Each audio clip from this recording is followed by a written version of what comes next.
Welcome.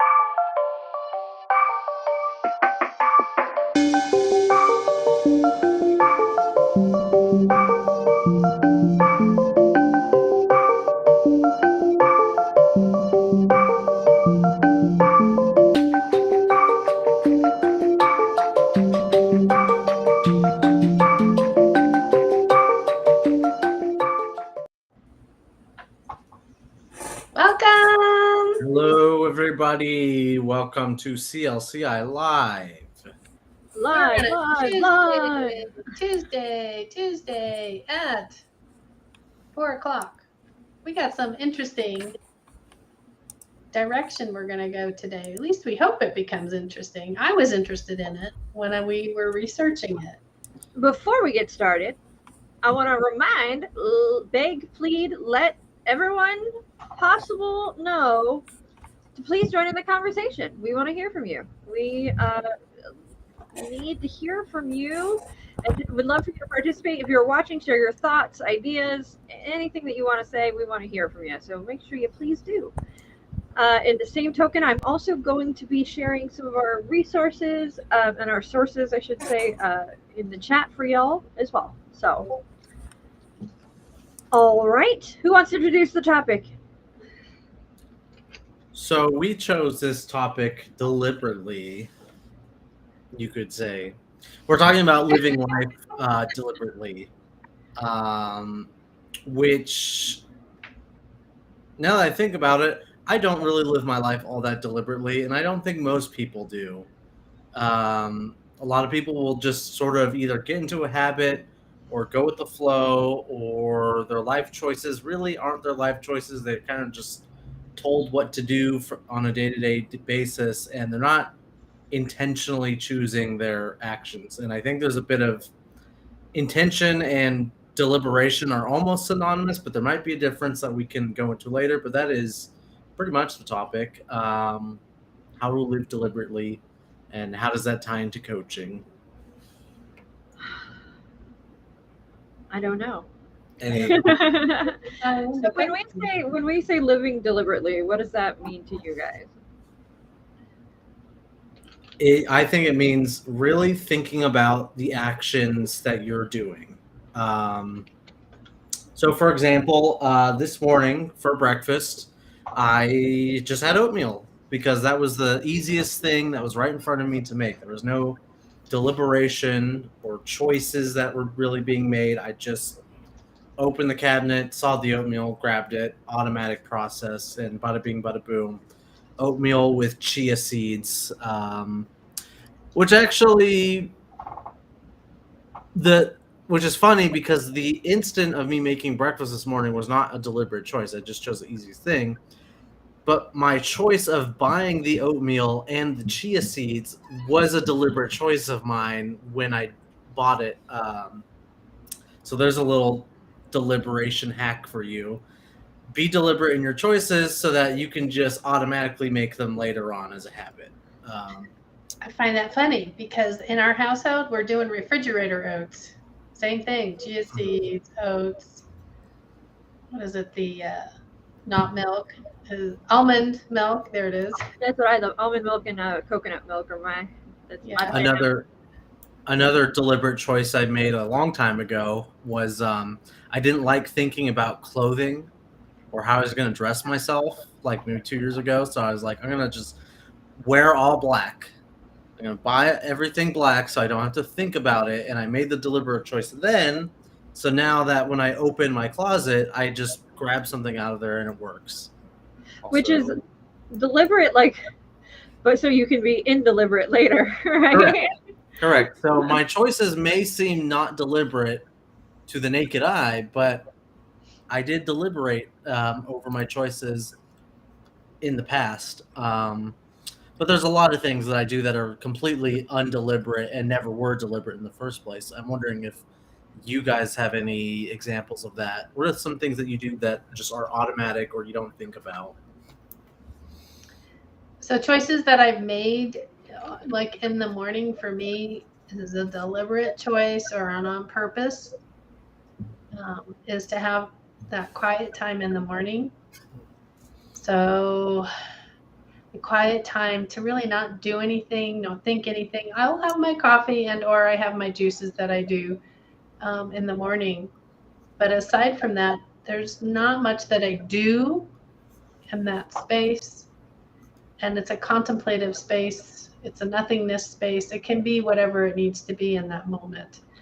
So for me, that's an important, and it's usually a good hour, maybe hour and a half that I give to myself. Then I got puppies barking. I'm muting myself. Somebody else go. I would say I deliberately, in opposition to what Anthony did this morning, do not eat breakfast. And then also similar to Lisa, I try and give myself some quiet time in the form of doing my best to work out in the morning. It's been a little bit shaky since I just made a move, so things have kind of been all over the place, and also trying to find the appropriate gym for me. But that is something that I deliberately do. Is I avoid breakfast because I'm not a great when I eat. I don't like to be active. I slow down. My body just wants to lay back, relax, and enjoy what it just put in its body, or what I just put in my body. So I deliberately don't eat so that I have the ability to perform at the gym like I'd like to. I know it's different for everybody, but again, that's me living autonomously. My stomach is at the point where it's not hungry in the morning. So this kind of ties into also, I used to fast a while ago. Sometimes I break it at 3 p.m., sometimes 5. It's not extremely as consistent as it used to be, but these are deliberate choices I made in my life this is just based around really health for me. And I think that once you implement these after a certain amount of time, they become autonomous. And I think that is a critical part. And when we're speaking about deliberation, when something becomes autonomous, you are in that instance being deliberate about how you choose to live your life. I might argue though, the moment you stop thinking about it, you're no longer acting deliberately. Mind you may have set it up so that you have the ability to be, so that it becomes habit and becomes something that you're not thinking about anymore. But by doing so, you have, by definition, begun to act indeliberately, right? Mind you, it may be a habit that you're happy that you formed and that you're doing, but it's become something you don't even think about anymore, right? And the moment it does that, we're no longer acting with deliberation. It's repetition, right? Yeah. We got into a repetition where we took deliberate and it became repetition. And I think that I'm sure I'm probably jumping ahead here a bit, is one of the things that we don't realize when we start to do things indeliberately is we stop examining the effect they're having on our lives a lot of times. And we stopped examining even the possibility for growth, learning, change, making it better, making it stronger, becoming, because it just becomes that habit. And so I think that where living deliberately comes in is taking the extra beat, allowing yourself the extra moment to decide, is this something I'm doing deliberately that is best for me? And am I doing this for me? Is this what I want to do? It's this concept of mindfulness, but tied with action, I think, as well. All deliberate choices you made, and I'm not saying that they're not, but what I'm saying is that you've created a space where it's become now an indeliberate action. I do like that me part a lot. I think that's important when it comes to living deliberately. I could be wrong, but when I think of living deliberately, a lot of people's opinions they fall by the wayside. I'm not considering that. I'm considering to live, when I'm making a deliberate decision, it's based off of what I believe is best for me and myself, which is, I think, why this conversation is maybe relevant to life coaching, because coaches are there to help you make the best decisions, not for everyone else around you, but for you yourself. We also haven't heard from Kyle yet. Kyle? Well, I don't want to jump to the coaching section yet because I was kind of thinking about we're being autonomous and being deliberate. I mean, for me, it's something as simple as coffee still. that I deliberately choose to make coffee every morning. Why? Because I save money, it's easier, I don't have to go out. But that becomes this like routine that we're talking about. So now I don't think about it. I just make coffee because it's in my morning routine. But deliberately, I will choose, I'm going to go get a Starbucks coffee. I need it for my day. I know it's going to help me. I can be more whatever I'm expecting to get out of 2 shots of espresso versus my normal coffee maker. But I'm deliberately choosing to break from my change of habit to impact something later in my day, later in my future. And then I'm reminded quickly why I don't go to Starbucks every day, because of how expensive it can be to spend $5. It's a deliberate choice of I should not be going to Starbucks. I can add up, and that is you kind of get reminded by taking a moment of being self-aware in why you're doing certain actions. I think if we say Starbucks one more time, 3 times is a charm. We get something for it. I don't know what. Years or something. So, I think. Oh, go ahead. let's say, so here's the fun thing, since I'm a linguistic nerd.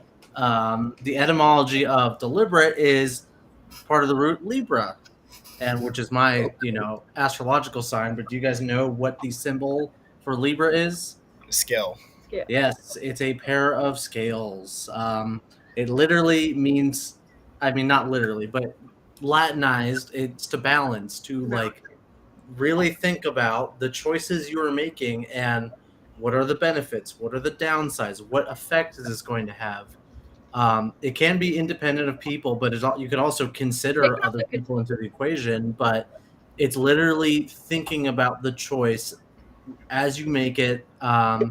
So, Kyle, when you say that you make the deliberate choice to drink coffee every day, I'm imagining you sitting down and thinking for 5 minutes, okay, so coffee today is going to get me this, but the offsets of doing that is it's inconvenient, so maybe I should get Starbucks, which is more convenient but more expensive. And so I imagine you're like wrestling with this moral quandary every morning. And that thinking, what is that statue? That thinking position statue? The thinking man. The thinking man, yes. But yeah, it's in the word to deliberate. You are weighing the choices in front of you and trying to figure out the best course of action from there. Once you've already made that choice, then maybe you can do it automatically without having to think about it or justify it. But sometimes the situations or the context changes. I have an example where that was very bad at one point in my life, where when I was doing a lot of weightlifting and powerlifting, I had to deliberately eat more calories to gain muscle mass and get bigger. The downside was I got injured once and I had to take, a good break from weightlifting, and I just kept eating the same, and I wasn't deliberate in my food choices after the situation changed, and I sort of blew up like a balloon and got fat. But that's an example. Oh, go on. That brings me to, I have, if we bring, in your life, if you take the moment, the time to stop and think about the choices you're making and not just go through automatic sort of impulse. Every Wednesday we do this, so I'm doing this. My friends called me, and I gotta hang out because that's what I gotta do. All these things that we sort of just do automatically, right? That we, through one reason or another. What do you imagine would happen if we stopped and took the time to deliberate over our choices? Stress. Do you mean that every day? I think we'd be more satisfied with our choices. Sorry.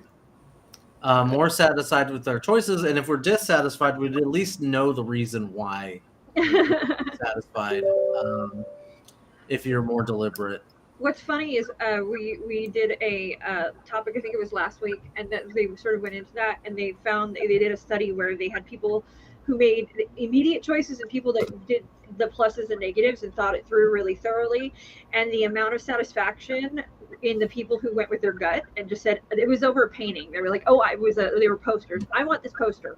And then over the ones who did this whole like mental mathematics, ended up being more dissatisfied with their choices later because they overthought it and they should have just gone with their gut, which is funny that you say that. I think, though, I mean, I think that there's a factor that correlation may not equal causation 100% in that case, because I think that there is this element of, we've got to also understand that when it comes to art, it's that is something that is satisfies us for ways that are less tangible. And I think that to take something like art and apply a mathematic sort of process to it as to why I might like it or dislike it doesn't speak to the innate like soulfulness that comes with good art.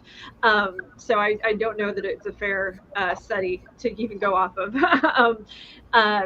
But that being said, I think that you have a good point in that there, if we take the time to at least be present in our decisions and like think about them through, well, I'm doing this is why I'm doing this. I think that it would bring a tremendous amount of clarity for us, and then also maybe even slow life down a little for us, because I think that one of the things we do is get so on autopilot and life flies by. But if we take that moment and be mindful and go, okay, this is what I'm doing, this is why I'm doing it, I'm going to enjoy it, I'm going to be deliberate about how I'm going to enjoy it. You know, like if you're going out with friends, I'm doing this because I want to be around people, and I want to be around these people, and I want to enjoy them. And I think taking the moment to acknowledge that might allow you to be much more present in that moment, in whatever it is you're doing, because you understand that you want to be there, that you've made the choice to be there, and that also the reasons why you are present and doing what you're doing. Thoughts in that space?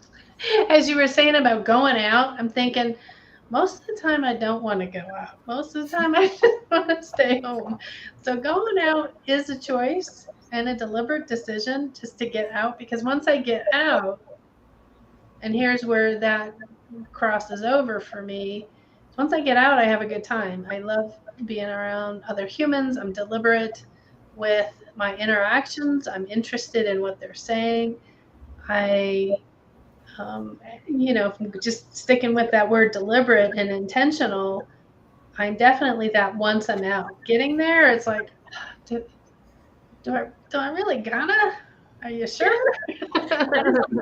That is the mental hurdles that go on in my head so often. Like, oh no, I could just stay home. I'd be fine with just staying. Nah, I don't. Oh, but I should. I already know you're gonna have fun once you get. It's like this whole like internal struggle. But it's true. Once I'm there and I'm present and I enjoy what I'm doing. But that is a very deliberate process. Sometimes getting my butt out the door. Like that is like a. All right. So I've got a question then, and we've been using this word a little bit, almost synonymously, but we had a prior CLC Live on intention and being intentional. What I want to know is, what is the difference between being deliberate and being intentional? And I've got my own sort of theory in my mind about it right now, but I want to hear your guys' thoughts on what the difference is between being deliberate and being intentional.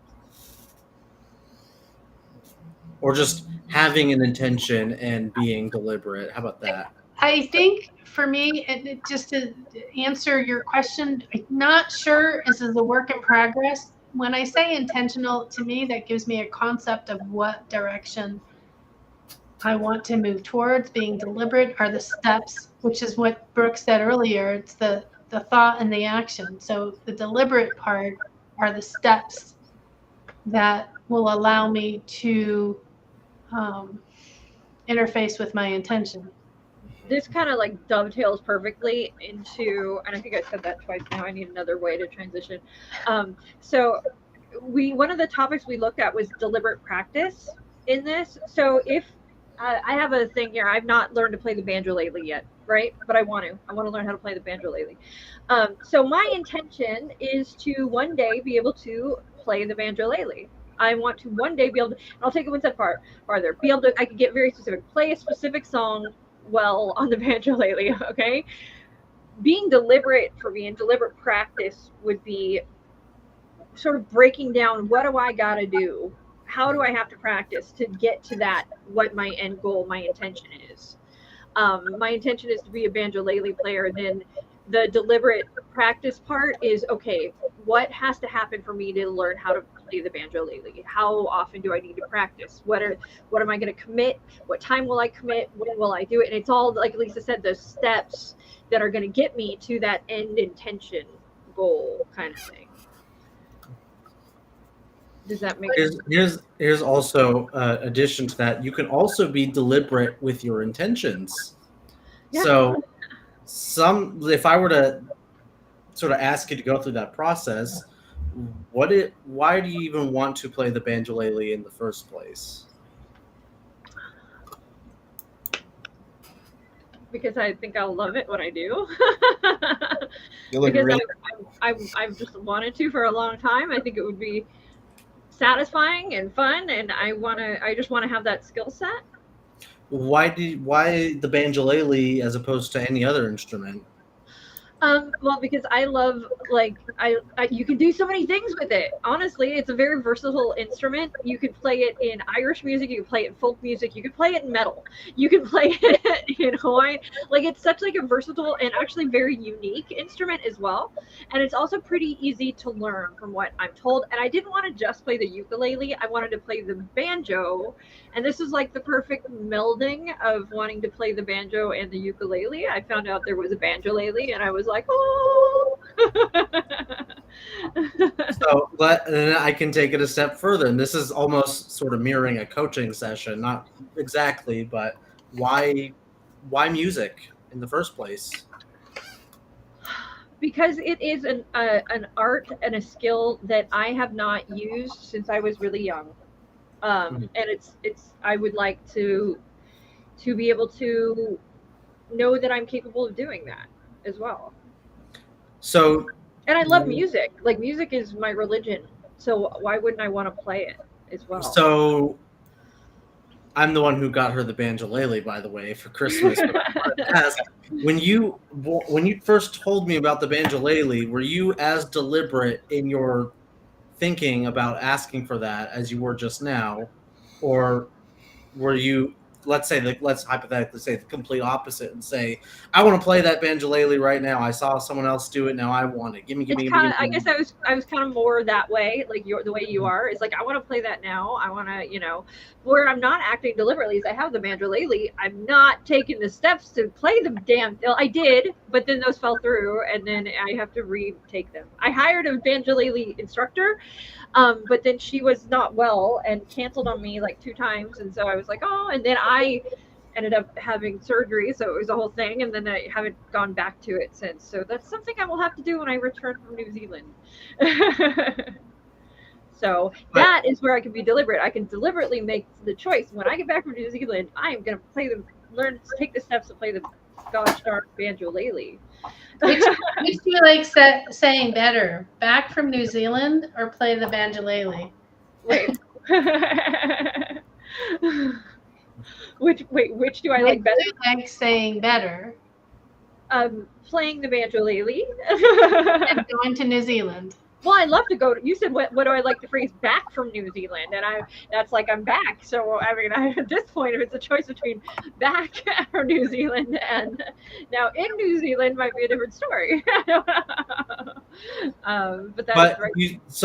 But what I was trying to demonstrate, though, is there's 2 different ways you can use maybe deliberateness in your coaching. Is either sort of investigating how a client can be deliberate in their goals, or if a client is trying to formulate, they don't really have a goal, maybe it's a bit sort of out in the ether, trying to get them to be deliberate with their intentions and their goals, and then from there, figuring out the how of how to do that. But it seems now that coaching is just forced deliberateness that the clients maybe don't recognize from the beginning of coaching, but that's kind of what almost every coach does, is tell me what you're going to do and how can we deliberate over that to get you to the next session, essentially.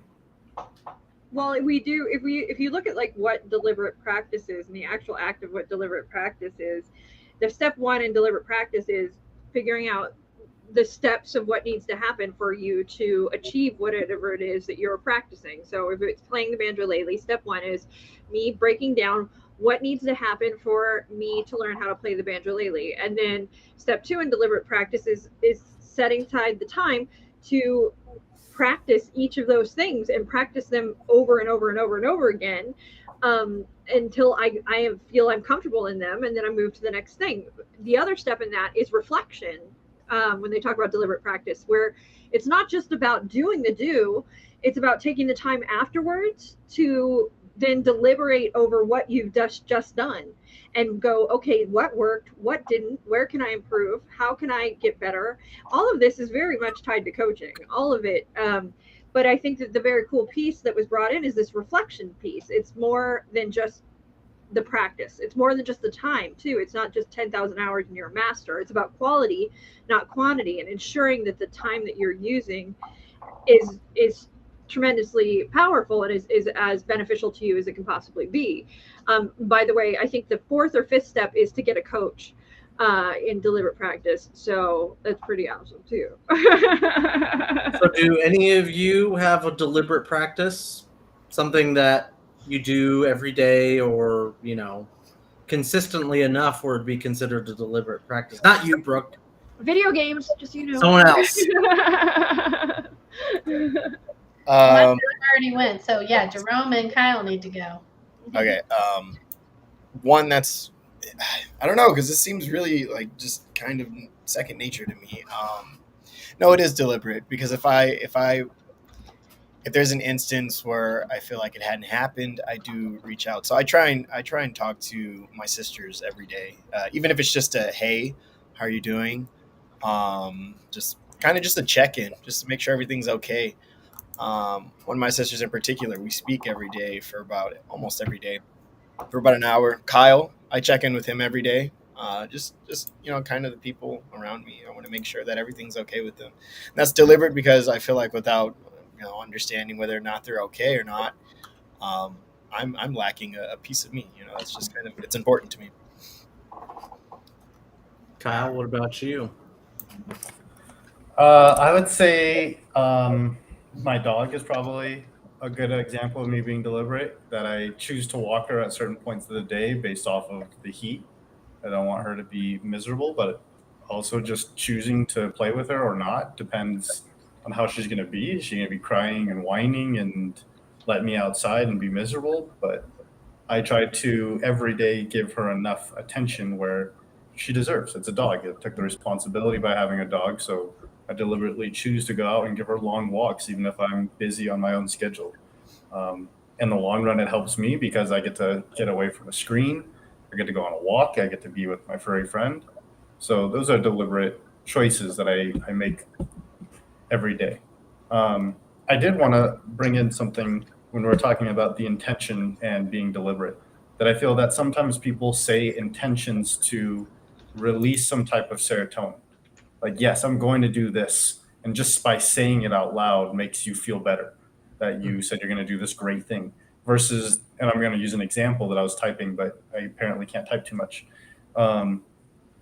If I intentionally say I want to go out on like a turkey crawl, I want to go bar hopping on Thanksgiving, it's going to be a great time. It sounds fun. I'll see my friends. Sure, the intention sounds great. I even feel great talking about it. I'm going to go out. But then when you start thinking deliberately about it, maybe the day before, do you really want to be hungover with your family? Do you really want to go and be around a bunch of people during DUI time? And like all these little conscious things start clicking in a little bit more when you are being deliberate versus setting an intention.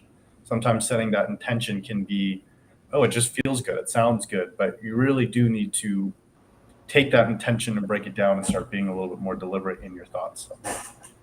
I think that goes back to an older CLCI live or blog where it's like New Year's resolutions are the worst idea ever, or something like that, where just because you say something that gives you enough, serotonin or whatever to be like, okay, like I'm done. Don't need to do that anymore. I've got my little boost from that and don't need to follow through at all. What about you, Lisa? Do you have anything that you do intentionally or deliberately, consistently? something, I mean, maybe you won't think this is fun, but something I do, is if I'm driving, I will follow the green lights to my destination. I intentionally, if it's a red light, I'll make a right or a left, depending on what the green light's going to be, just to break it up. Because the deliberate idea is maybe I'm supposed to do something different. So wait, I'm a bit confused. So like, if you're at like a light, and you have the option to either green light go forward or green light turn left, you're gonna do whatever the green light tells you to do. Yeah. That sounds like a recipe to get lost, but that's very interesting. Well, no, it's still on my destination, right? Okay. So whenever the green light says go towards my destination, whether if I have to make a right, or I mean, depends on which way I have to turn. But yeah, okay. I've done it plenty of times. I was worried for a second. You're just like, whatever the green light tells me to do, I'm just gonna go and never end up home again. End up in Arizona one day. Brooke, you were writing like mad in the chat about things you do deliberately. Allow you to pick one of those things. I think this is a product being audio digital. I think everything is a process for me. So like, even, I get up in the morning and I think, okay, you gotta do this, this, and this. Just like with coffee, I gotta get my coffee because so that way I don't get a headache, and I gotta put my shoes on, then I gotta get there by this time. And it's like this whole, everything is a process and a step by step. And like, to deviate from that, I have to, like, that's a whole conversation. Like, oh God, we got to do something else. Like today, Anthony, I had pain in my side and it was a whole thing. I drove all the way to the place to work out, and I got there, I was like, I don't think I can. I really don't.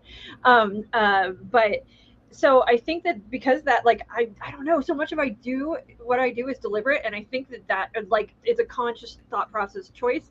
And I think of that is a big part of that is this like audio digital sort of pattern person that I am, because I'm so rule oriented and pattern oriented and schedule oriented that when I deviate from it, or there's this sense of fear, like the safety net's going to drop out from underneath me, kind of thing. I can be spontaneous, but I do like I've got to schedule my spontaneity. To some degree. Hey, this time I can be spontaneous. But I understand that. After 5 p.m. and I worked out and I did what I was supposed to that morning, then it's free reign. I can do whatever I want, but I have to have abided by X, Y, and Z rules in order for me to get to enjoy that spontaneity or to go out and do whatever I want. And that's just because I have comfort in structure. I feel more, I mean, mind you, I love chaos. I thrive in chaos, but the ways that I thrive in chaos is because I'm creating structure in chaos. Because that's one of my strengths, is being able to see a very chaotic situation and find a way to structure it and get it into a place that is no longer chaotic. And so I thrive in it in the sense that I thrive in it when we're moved. The end goal is for it to no longer be chaos. That's when I'm good. But if I had to exist in a state of just unknowing, like I have no clue what's going to go on every day or the next day, I would go banana. Like I need consistency. It's so important to me, and I think that's why that deliberation is something that I think, but I'm like, so I'm listening. I work out deliberately. Why? Because I want X, Y, and Z to happen. I do that every morning. I have intention. 6 days a week. I feel crazy when I don't. The other thing I do deliberately is video games. Why? Because I have to get better at them. And so I know that to get better, I have to practice and keep practicing. And so I think I love that idea of like, okay, what do I have to do to practice? So if we just take video games, and I'm babbling, I know. One of the things I need to get better at in the video games I play is parrying. So I've done 2 things. I started playing a game called Thymesia that is, yes, Elden Ring, Thymesia, that is strictly parrying. The issue with that is the controls are a little different, so it might be throwing off. The end goal is to be really good at Elden Ring and Souls games, like amazing. So I need to get better at my parrying in Elden Ring. So then I'll just do runs where I'm just practicing parrying. I'm like, I don't care if I suck. I don't care if I die, but I'm only going to use my parry right now. And so it kind of brought this this thing with deliberate practice in where I make focus on one tool or one part of the overall process, and I practice at it until I get good enough at it, and then I bring it in and figure out how to add it to the rest of the pieces. And that's something that I very much do when I'm practicing something. And I am deliberate with video games. So, and to pair up with what you're saying, now I don't do video games, as we've already had that conversation, but what I have done is practiced with intention of finding the depth to questions. So bringing it back to coaching, there's many times what I call the newbie coach wants to have all these perfect questions as they hear me spout them off like nothing else when we're in class. But that's not how I got them. I didn't get them by just being able to pick up a hat and putting it on, although I wished. It's exactly what you said, Brooke, by practicing them in a coaching session, recognizing what fell flat, what worked, when it worked, what didn't work. Was there a piece of it that worked? And being able to learn the flow of what coaching is deliberetely with its intentions. Ooh, kind of did that. I think when we talk about like mentor coaching, that for me was a huge place where I was able to be deliberate and have intention. Like when you are told, okay, this is where you're not getting it right. Brooke, you say good job too often. I think that was one of mine. Or I too much praise, I think, was one of my things.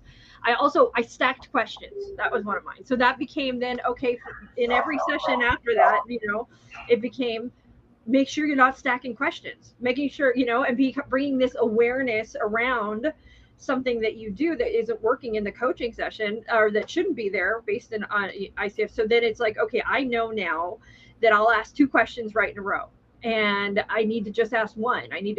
And so I became very aware of that. I do that, and that makes it all that much more easier for me to deliberately stop stacking the questions.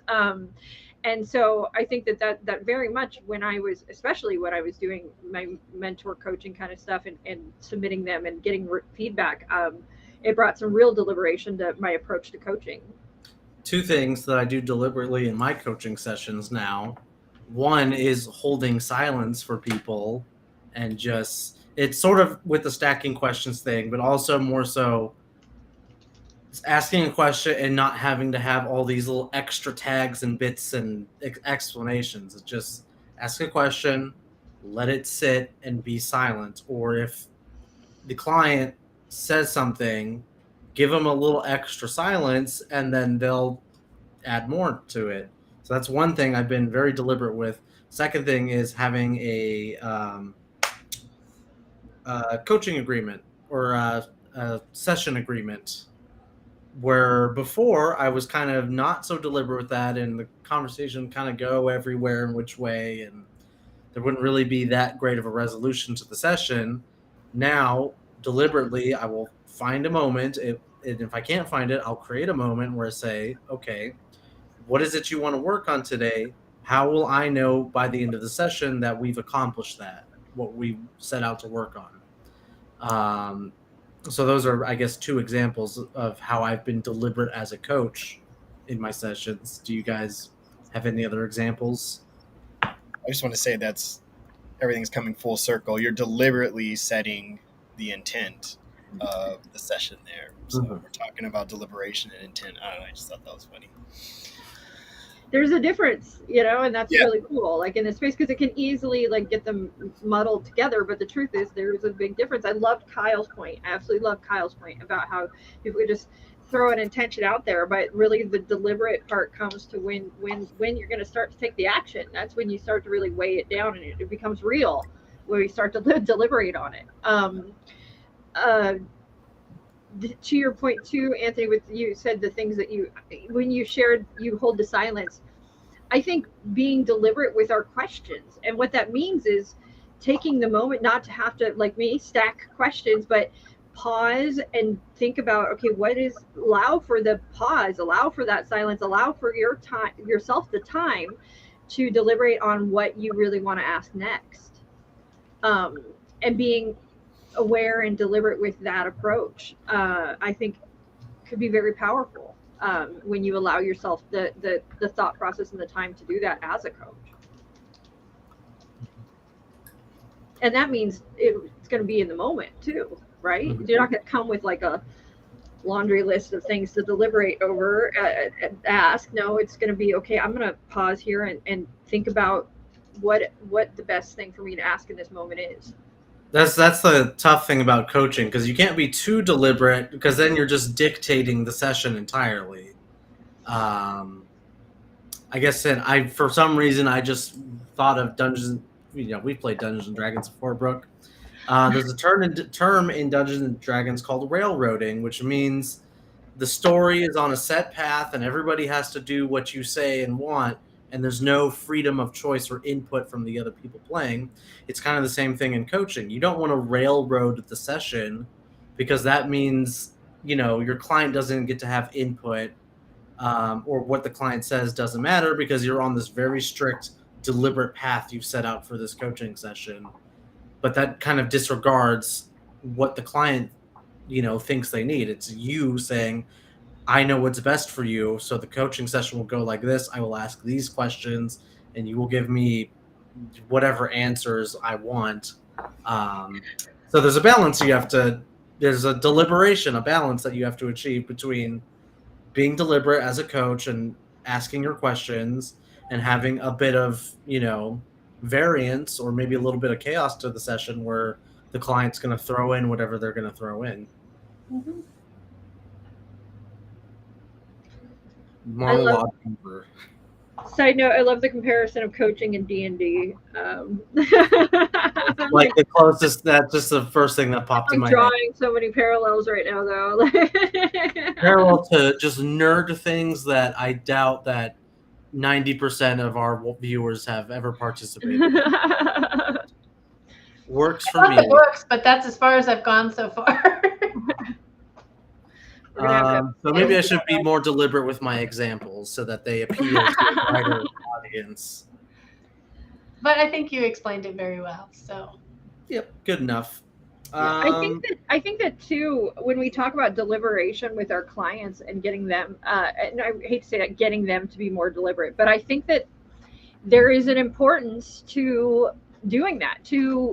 I mean, that sort of is to some degree the pith of coaching, and it's part of the process in this, is that you're going in, you're getting them to set their intention, set their goal, then deliberate, on the reasons why, that, the whys, and then from there, figure out the steps to reach that and get there, and be very deliberate about accomplishing those overarching goals, and honestly getting the things out of the way that are going to get in the way. And all of this, I think it becomes very critical for us in coaching to, if we're going to follow that model and be successful in making progress, in ensuring our clients are being deliberate with their choices. And that doesn't mean that we're going to force them or hold a gun to their head. Are you being deliberate?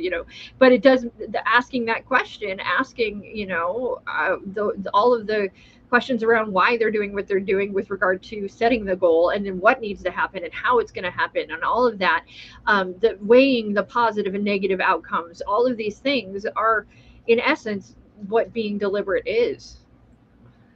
So I got a question as well, that on the opposite side of being deliberate, I have seen this in pretty much any coaching example you or Lisa or Dan has done, or the other PCC level coaches, is trusting your gut, or gut decisions, or instinctual or intuitive decisions, things that aren't deliberate. But Brooke, one example I always see you do is the coin flip, where you got to make a choice, heads or tails, and whatever that choice is, you got to promise to stick with it. And person flips the coin, and then you tell them what it is, and then you ask them, what did you want it to be when the coin flip happened?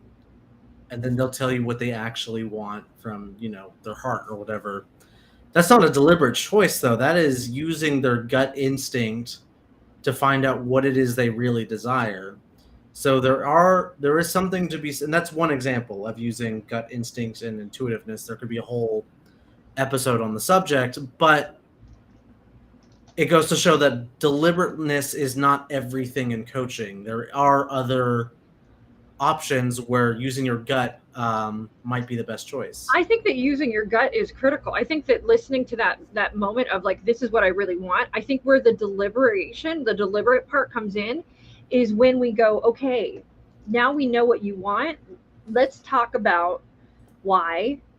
Mm-hmm. Let's talk about what happens if you don't get what you want. Let's talk about the steps to get you what you want. And those are like, that's where that real deliberation comes in. I think that the true, like, that knowing what you want, I do think, and this is drilled into me from marketing and neuromarketing and decision making and everything I've studied with regard to that, is that we make our decisions subconsciously most of the time, and we know what we want on a subconscious level, and then all of the awareness as to why and how, and that comes in that conscious level. But we got to listen to that gut. Not always though, because if it's fear, we want to make sure it's from that place of this is my true desire, and not I'm reacting out of fear or something along those lines. So maybe it's a way to then instead reconcile your gut instinct versus deliberately knowing what is good for you and what aligns with your values. Because they can be at odds sometimes, and I've worked with clients where it seemed like it was at odds of what they said they want and deliberately said what they want versus what their guts were telling them and what they actually did in their real day-to-day lives. And that's bringing in that internal awareness. Like, why am I doing the things I'm doing? Why am I making the choices I'm making? Is this really what I want to be doing? And that's bringing her in that process of deliberate decision making, deliberate acting deliberately, and choosing deliberately. It all brings in. By the way, shout out to Henry David Thoreau. I have the quote. I literally have the quote right here for everyone. So for those of you who don't know or didn't take 9th grade English in California, he wrote a book called Walden, where he decided to live in the woods for a little while. And the reason why is, as quoted, "I went to the woods because I wished to live deliberately, to front only the essential facts of life and see if I could not learn what it had to teach, and not, when I came to die, discover that I had not lived. I did not wish to live what was not life. Living is so dear, nor did I wish to practice resignation unless it was quite necessary. I wanted to live deep and suck out the marrow of life, to live so sturdily and Spartan, like as to rout all that was not life, to cut a broad swath and shave close, to drive life into a corner and reduce it to its lowest terms." So I love the moment from like the suck the marrow out of life on. It's just like, yeah. essentially, to Thoreau in this instance, living deliberately is to live life in its most essential form. You're trying to free yourself from distractions. You're trying to not just automatically go through the motions. Now, that being said, I have my own opinions on Thoreau, since he only lived a mile from town and hung out there all the time in his stay in the woods. But, it's still the case. I just dawned on me what you said. He lived a mile away from town, so in case it got rough. I mean, yeah, he makes it sound like he was living in the freaking wilderness, but, he had it on Easy Street. Anyways, that's aside from the more philosophers that I read their background stories, so many of them have this like I would do as I say, not as I do, like philosophy. Essentially, yeah. But it's still a good quote. To live deliberately and just front the bare facts of life. So figure out what are the bare facts of your life, deliberately choose what is valuable to you and discard what's not, and then go from there. So, sorry guys, but I'm quitting CLCI now. I have to front the bare facts of life in the woods. I think you would be miserable in the woods myself. No. But it's about time to wrap it up. So, final thoughts. You're not leaving. Okay, Right fine. to your desk. Sorry. That's my final thought. Kyle. I would say stay present. Try to remember where you are right now, and that might help your deliberate actions and thoughts. Like we mentioned, your gut feeling that comes from being in the present and being in the now, versus worrying too much on what's going to happen in 5 years or what would someone think about me in the past. Just be present. And I can build on you, Kyle, if I may, that be present means being not in extreme emotional states, not extreme happy, not extreme sad, not extreme fear. Just be in that neutral space where you can really identify what you want your intention to be and what those deliberate pieces are to achieve it. Thanks. Jerome. I would say, personally, I think the importance of deliberation is ultimately to create a process that works for you, but continue to remain deliberate in your decisions. So your life's going to change, things are going to change, circumstances, context, that's going to evolve. Be deliberate in determining whether or not this process is going to continue to work for you. And again, that's just my personal opinion on the importance of deliberation in life and living deliberately. Brooke. To steal a quote from Dan, who I'm not sure if it's his quote, but he likes to say, "Don't be a human doing, be a human being." And I think that says a lot in the sense that just take a moment and bring awareness around what it is you're doing and if it's what you want to do. And not only can you have that prior to, but don't be afraid to bring the awareness afterwards as well. So, I just did this. How did that go? Was that right for me? Do I want to do that again? But having that, taking a moment before and after to sort of reflect, I think is as important as the previous. Am I going to? Because I think that going through the experience can change how we feel about things. But being deliberate, I think when you are deliberate, the amazing thing that comes along with that is a lack of regret. And I think that regret is just an emotion that drags people down. And I think it's just something that we don't want to live with. So I think if we take that moment to act with deliberation and to be deliberate with our choices and then to reflect on how we have lived, what we have done, I think that there's a lot of regret to be lost. And I think that is a very powerful tool.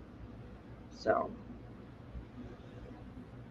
All right. That should wrap it up with our CLCI Live topic on living deliberately. So watch the rest of our videos on YouTube. Be sure to like, share, subscribe, comment. Take our 3-day classes. You too can be a deliberate certified life coach or master certified life coach. Hey. Am I forgetting anything, Brooke? No, take a first step. Be deliberate. This is what you want to do. 3 days. We will see you guys next Tuesday, same time then, 4 o'clock Pacific Standard Time.